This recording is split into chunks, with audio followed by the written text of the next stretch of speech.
Mapenzi kilio, una mdudu wa sikio. Oh, kilio, kuna mdudu wa sikio. Ganga. Unajuaje kama mimi nimekuja na tatizo la mapenzi?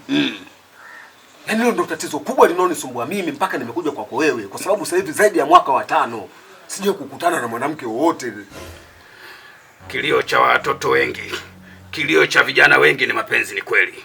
Na hata ulivyotoka huko nilikuangalia kwenye dira yangu, nikaona kabisa wewe una shida ya kimapenzi.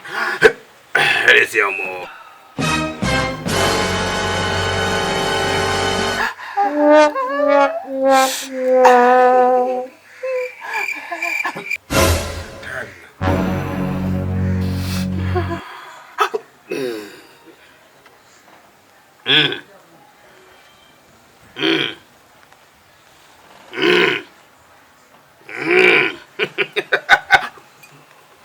Ni kweli wewe huwezi kupata wanawake, huwezi kupata demu wa aina yoyote.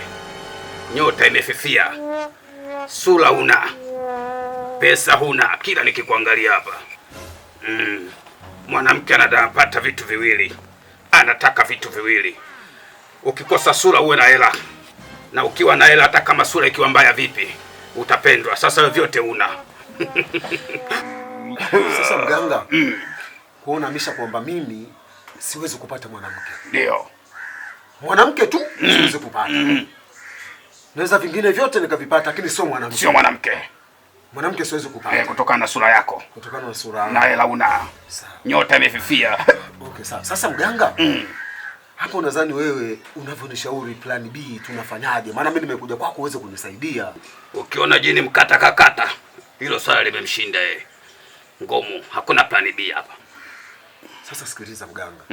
Mimi kuna kitu ninawaza. Ndio. Kwani hapa si uko peke yako mganga? Sasa sikiliza. Mimi mganga nataka wewe umalize shida zangu. Mimi nakuhitaji wewe unimalizie shida zangu. Nakuhitaji wewe mganga. Yaani wala usiwe na wasiwasi. Mimi kuhusu pesa hizo unazosema huna, lakini mimi pesa nina uwezo wa kutafuta na nikakupa wewe kile unachokitaka. Yaani anachopewa mwanamke, mimi wewe nitakupa. Sikiliza, na kwanza usiwe na wasiwasi. Mimi nimejiandaa. Yaani niko vizuri na kuhakikishia wallahi mchanga huu hutumia. Umejiandaa special for me? Niko vizuri yani. Unafuta? Sikiliza mganga. Sikiliza mganga, mimi nimejiandaa. Mganga.